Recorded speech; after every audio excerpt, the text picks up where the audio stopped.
All right, everyone, here is the Tesla Model 3. I'm going to jump into the interior of the car and how it looks, how it's broken down, and the way it works. So all Teslas, especially the Model 3 and the Model Y, they have a large screen here that is like essentially the main hardware of the computer.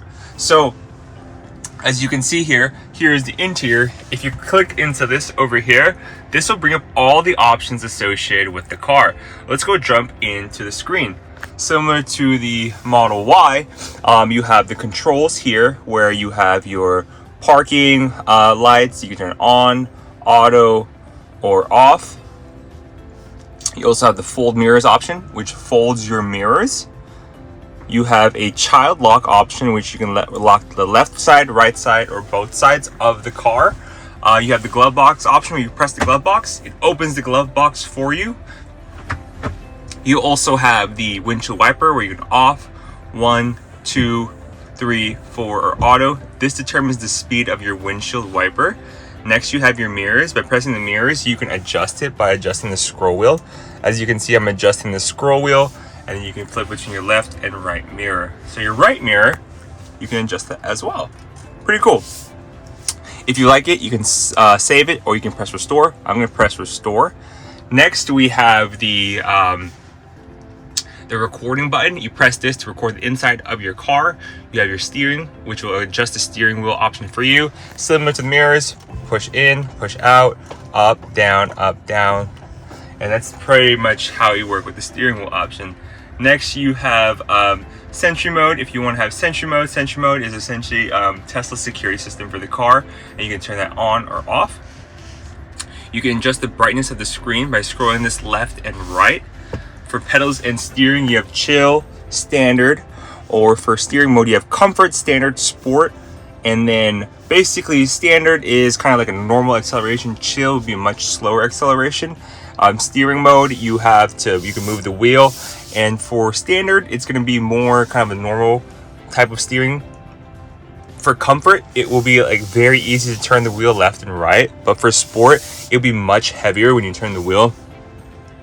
And then you can also apply brakes when regenerative braking is limited, so you can turn that on or off, and then that will allow you to basically, happens here is you press this little icon over here and it gives you an explanation, but regenerative braking is limited when your battery is cold or close to 100, so this setting applies regular brakes on the release accelerator pedal to mimic full regenerative braking in those scenarios.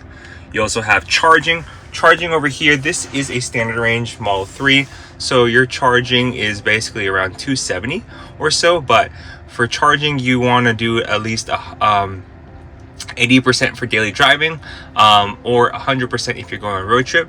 These new Model 3s with the LFP battery, they allow you to go to 100% now when driving the car, so feel free to put this at 100% for a Model 3. Okay, next is on the autopilot. Autopilot is essential for your for a lot of your full self-driving. As you can see, there are 3 autopilot features. Traffic aware cruise control is basically the car will follow, stop, kind of brake for all the cars in front of you and keep a safe driving distance. Auto steer beta, this will allow you to basically get in the car, and when you're driving, you press autopilot, it'll stay in the lane for you. Or full self-driving beta, this will allow you to basically put wherever you're trying to go, and it will take you there as long as you press the stalk. It's kind of one of Tesla's most expensive features, full self-driving beta. So if you want to say go over here to say Macy's, you press that, the directions there, and then you turn on full self-driving beta, and what's going to happen is the car will basically drive you there from your point location to stop to end, which is crazy, and that's full self-driving beta. So next we just go into locks. Locks are where all your keys are. Your keys are here, so you have your unknown key. Basically, these are like the normal keys associated with this. Once you add your phone to the lock, you'll see your phone on the lock, and you can use your phone as a key. You have your child lock, left, right, both. You have your window lock. This will lock your windows to make sure people can't open the windows from the buttons you have over here. And then you also have walk away door lock, where it will automatically lock the doors on the trunk and when you leave the car. You have driver door unlock mode, unlock on park, You also have car left notification, so the doors will notify you that your app will notify you whenever the door or window is open or unlocked. You have a lock confirmation sound and closed window unlock. And you also have My Connected Q Garage. This essentially is like if you have a house and you want to open the garage, you can connect your Tesla to it so that the garage door will open for you. Pretty cool. Your lights, you have headlights you can do on when you park, off, or auto. Same thing for dome lights. You can turn those on. Dome lights are right here on the Tesla. And then you can have that on or auto. As you can see here, they are on. Keep it on auto, so whenever you're locked or in the dark, it'll turn on for you. All turn lane signals. You have auto high beam, headlights after exit, steering wheel, and then you have a display where you have dark, light, or auto, and you can adjust the brightness. So this is dark mode. As you can see, the screen turns dark. This is light, usually good for whenever it's light outside, and then auto, you can just adjust whether it's nighttime or not. So you can adjust the screen brightness here by going like there. So you also have the roll touchscreen language. You can do English, voice recognition. You can do English or any other language. There's a ton of languages now for Tesla, and then you have a voice recognition language as well, which is kind of cool. So you speak Spanish or French Canadian, so French Canadian. Trips, this shows you all your trips that you've been on, and you can basically see the stats associated with each trip. Navigation, you can do automatic navigation where you can take you home. Essentially, like as soon as you get in a car, it knows that you're going to work or you're trying to go home. Trip planner, add supercharger stops if necessary. Optimal online routing basically shows you the optimal route whenever you're in your car and you're trying to get home. And then for safety, you have all this sentry. You can turn your sentry mode, camera-based detection. You can disable your sentry mode sounds as well as view live camera in the mobile app. So basically what's going to happen is this over here, it's going to show you a live stream of what's happening in the car. You also have your dash cam footage, which on honk, you can press that and it'll record everything within your dash cam on the front and the back. And then you can also have a mobile access, pin to drive, or glove pin. Pin to drive is when you basically go in your car, you can put a pin and then you have to input the pin in order for the car to start. And you have a glove box pin where you have to input a pin in order for you to open the glove box. One of the cooler functions on the Tesla. You also have a security alarm, park assist chime, gear chimes, and Joe mode, where it's a lot quieter whenever you have chimes in your car for your kids. Cabin overheat protection is pretty cool because what happens cabin overheat protection is that your cabin overheats, it gets hot around 90 to 100, your air conditioning will automatically turn on.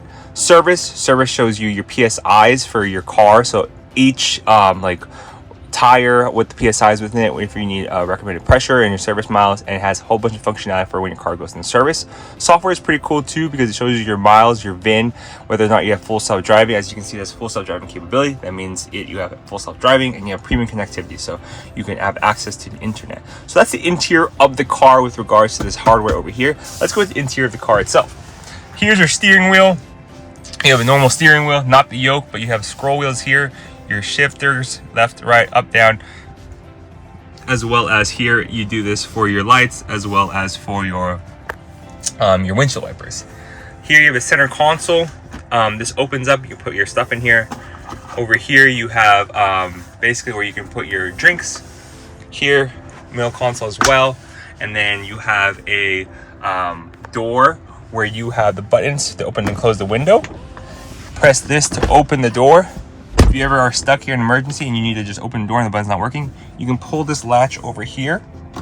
You pull it, it opens the door. Over here, you have your speakers. You have the mirrors here, as well as a mirror here.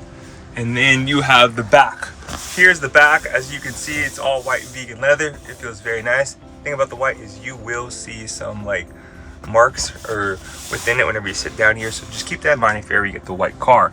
And one of my favorite things is the all glass sunroof. Pretty cool. So here is the exterior of the car. Basically open this, opens the trunk. It's an automatic trunk. As it opens, here's your trunk space. You have an under compartment here as well as more space over there on the left and right side. Press this to close. This closes the trunk. And then if you go here, you open the doors.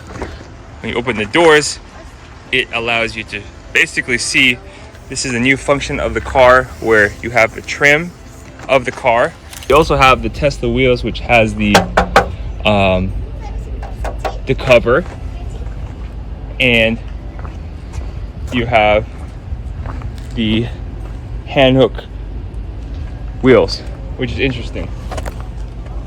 So another thing too is this used to be a Continental tires, but now they switched over to Hankook, and these are basically covers. So these are called Aero wheels, 18 inch. They give you the most comfortable ride as well as they give you the most range, and they are easy to use as well as the most comfortable. So here's your Tesla front, a lot smaller than the Model Y, and then as you can see here, you have all black trim. So as you have the all black trim, also you notice that throughout the car you have this interior thing. This is new to all the new Teslas this year, but basically this interior trim kind of loops around the entire car, which is pretty cool. So let's get into driving the car now. So in order to reverse, you're gonna go flick up on this over here, and it opens the cameras for you. As you flick up, the cameras are open and you can reverse the car. As you're reversing the car, you can see the backup camera, all good on our end over here. And then if you want to go forward, you're gonna flick down and it should drive you forward, which is very nice and very interesting. As you're driving forward, you can see that the Tesla has full self-driving enabled. So what that means, it can basically take us to wherever we want to go. Right now it's taking us to Macy's. So if we want to go to Macy's and enable full self-driving, what we would do is we would basically double click the stalk here, and then this would enable full self-driving, and the car will start driving itself. So what's going to happen is the car is going to go slightly stop, and then it's going to creep forward for visibility to make sure that there's no other cars on the road. So it creeps forward, it doesn't see anyone, so the car's going to start going forward and it's going to start driving us, which is one of the cooler functions of the full self-driving. It is kind of buggy though, keep in mind, so you will be kind of subject to like little rougher turns as well as lane changes and the acceleration. So right now it's on full self-driving, which is one of the cooler parts of the Tesla Model 3, as well as any Tesla that may have the full self-driving hardware and software. So as you can see, the car is driving forward, and then it's going to need to switch lanes to the right lane. So what it's going to do is it's going to switch lanes for us. So it's right now switching lanes. As it just switched lanes, and I didn't press the wheel at all, and now it's going to turn right, which is really cool. So it's slowing down right now. It's going to make a right turn for full self-driving, and there you go. Now it's switching lanes, and then now it's going to go into this left lane over here. It sees a car in front of us, so let's allow it to kind of like swerve past that car, which is really cool. And then yeah, so now it's driving towards Macy's. This is one of the cooler features of full self-driving and the Tesla Model 3. I think full self-driving on the Model 3 is a lot easier than having on the S, X, or Y, because it's a much smaller car. So honestly, I feel a little bit safer for when it comes to maneuvering. So it just turned right here for me. Now it's going to follow this road and take me to Macy's, which is really cool regarding the Tesla Model 3. Now I just enabled full self-driving on the Tesla Model 3. Now I'm having it take me back to Tesla. So I double click the stalk here, and then now it's going to take me back to Tesla. So as you can see, it creeps forward on the red light, notices that no one's there. It's going to make a right turn and take me back to Tesla. As you can see, that was very bumpy. That's the one thing that kind of sucks about the full self-driving, is that it is very, very buggy and the turnings are very rough sometimes. So that was a very rough turn. So yeah, I hope you guys enjoyed this portion of full self-driving and of the Tesla walk around for the Model 3. When it comes to the door over here, press this over here, pull this open, and it opens the door. Cool thing about the Model 3 is that you can actually put these seats down. And in these seats, you also have like more space if you want to just pull it down. When it comes to the headlights, you have headlights over here. You have your autopilot cameras here that has full self-driving and signal. Here are some fog lights. The fog lights over here are pretty cool, makes it look aggressive, especially when it's foggy. See through the fog. Here are the headlights. You have a front, aka front trunk, and you have these new hand-cooked wheels. It used to be different types of rims or different types of wheels now. So they changed those tires on the Model 3, and you have the all black exterior trim over here. Also, you have your autopilot cameras here as well to help you with switching lanes and using autopilot. And that's the exterior of a Model 3. I hope you guys enjoyed the Tesla Model Y video. If you want more Tesla content, please subscribe to my